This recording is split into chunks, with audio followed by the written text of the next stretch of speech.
It's midday. Yes, received. Just repeat. Foxtrot Papa 55. Tadcaster Traffic Constable Martin Smith is 5 hours into his shift when a call comes in about a stolen car. They've got a trigger hit on a stolen motor vehicle coming south from Boroughbridge. The car's hit an automatic number plate recognition camera on the A1, and Martin is about 20 miles from the last sighting. It's Foxtrot Papa 55 is what we're looking for, a grey Astra. Across the UK, a car is stolen on average every 7 minutes. Oscar Romeo 22. As Martin approaches the motorway, more news comes through about the location of the stolen car. He's managed to get ahead of it, so pulls up beside the slip road. Yeah, 22. I'm static at southbound at Bramham waiting. Not bad, 23. Got the vehicle, 45 southbound. We're trying to get enough cars together. Yeah, speed 70, middle lane, half-mile marker to the A64 southbound. To stop it. It's half a mile away from us on here. We're going to join in a minute, and then we're probably going to put a preemptive stop on it, which is stopping the vehicle before it starts to run.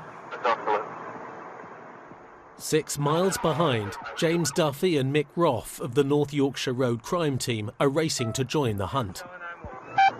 9-1, can we hear from the ARB? They're going to be closest. We're in Harrogate and we'd heard it come down, and we're within a distance. That means that there's a real good possibility of us getting involved. We don't usually have information as to who's in that vehicle because it could be anyone. So we have to treat that as this is a genuine stolen vehicle, somebody's in that and they're going to want to get away. Further ahead, You're looking for middle lane, grey Astra, in a minute. There it is, that one there. Did we get any information from Derbyshire? And we're going to join in the back and wait for instructions. We asked the question so they couldn't pass us anything, unfortunately. It's in front of the marked car. That's where it is. Yeah, just asking if you're requesting. there are now 2 police cars directly behind the stolen car, but the driver shows no sign of reacting to the cops. Speed 65 miles per hour. Just confirm we got The worry for Martin now is that the suspect may take off. We're watching very carefully for this driver's reaction. Some people just sit there very coyly and believe the more normal they behave, the quicker it'll go away. Just confirm we got 2 units behind us. 2-3, you've got 2-2 behind you, nobody else. The cops want to surround the car and force it to stop, but to do this, they have to wait until a 3rd police car catches them up.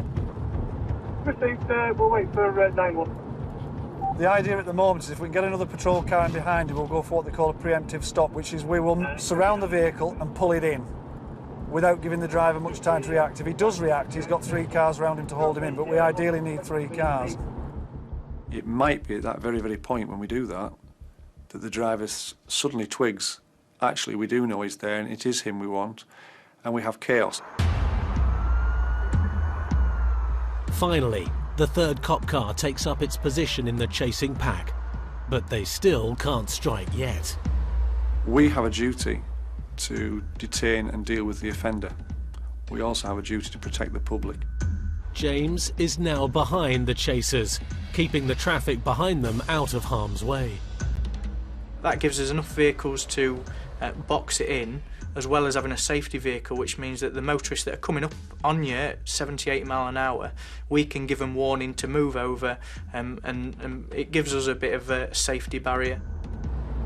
With the motorway traffic held back, the intercept team get ready to stop the suspect. Yeah, 2-2 to 2-3. If you want us to come past us, leave your lights off. When ours go on, then put yours on. I'll go in front, the car behind me, offside, you at the back. Confirm? Yeah, obviously. Yes, as soon as we're clear, I'll come round you. Line 2, my bad. I'd like that little white car out of the way, because it's going to get right in the middle of it all if we're not careful. We're going. Martin moves to overtake the suspect's car. 1 patrol car sits behind, and another comes alongside. Stop, stop. Vehicle is stopped, stand by, XN. Get out the car. Get out the car for us. Come on. Come out and I'll explain what's happening.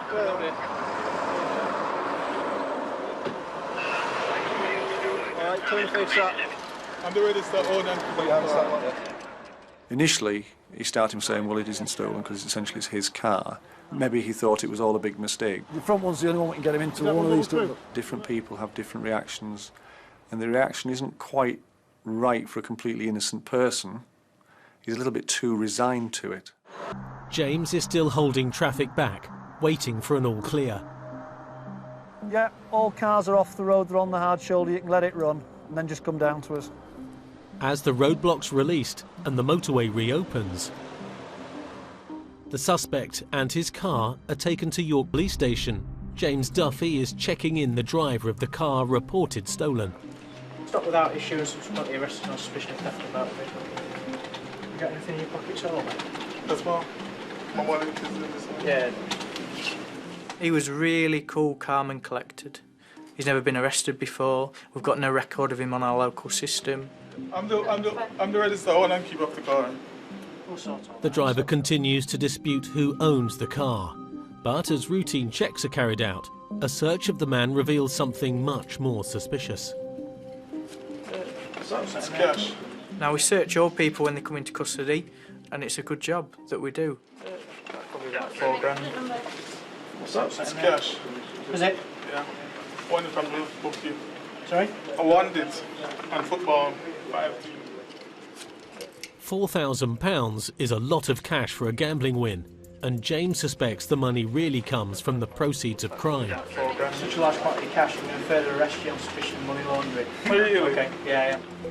The police are starting to think they might be onto something much bigger here. Got anything else in your trouser pockets?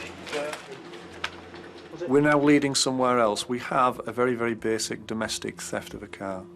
We now suddenly have somebody with £4,000 in his pocket in cash. So I guess you start to dig more and more. You use the powers that's available to you, so we continue to search. Put your shoes off for me.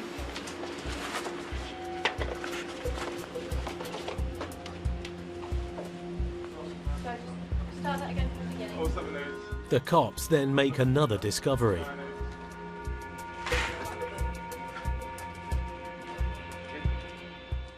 It's a package full of what they suspect is Class A drugs. You don't really get amphet in the little... They're individual wraps. It's like cracks a wrap, 0.2 gram wraps. I think it's correct. The drugs are crack cocaine, worth £2,000. A real large quantity, actually. Probably one of the largest quantities that I've seen get off someone. Wrapped and ready to go, obviously, not in a pre-made small wraps. So it's a real good little seizure there. In 2013, there were over 200,000 drug offences recorded in the UK. I would think most people involved at that level, it's because of profit. It's how much money you make. It's business, it's simple, it's supply and demand. While the officer sorts that out, The thing that goes down badly with society is the after effects. Drugs are nasty. Drugs have a long-term effect on people. People become victims of drugs. People who become victims of drugs have families. Families witness this. So it becomes an unpleasant affair all around. The allegations against the man in relation to the stolen car are yet to be resolved. But now his arrest for drug supply means he could be facing a lengthy prison sentence. Despite this, he remains unfazed.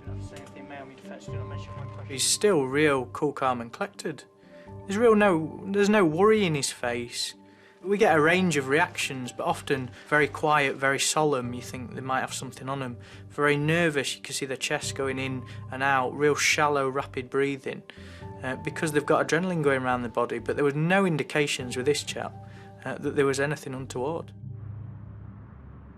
At York Police Station, James Duffy and Martin Smith are still dealing with the crack cocaine found on the driver they stopped on the A1. Now, he claims that he found it in a park, he picked it up, he knew what it was, and his plan was to take that away and sell it. We all know that's a load of rubbish. Whether he's taking the rap because he doesn't want it to fall on people above him in the food chain, maybe, I don't know. Checks reveal that the driver has no criminal record. Yeah, do we know when he came here? It's rare for the police to be totally unaware of someone found carrying such a large quantity of Class A drugs. Okey-doke. Substantive licence from 2005, that's genuine. He's of no interest to immigration. We don't know anything about him. This one really caught us on the back foot because you've got someone that we don't know anything about. He's never been in trouble. We don't hold any intelligence on him. But in that case, if that licence is right, which they say it is, and that is him as they say it is, he's no record at all. No trace, nice. Which is rather a lot to have on someone for... Rookie, no, very, very lucky or very clever. Newbie. Not anymore. The hope now is that their investigation will lead to others.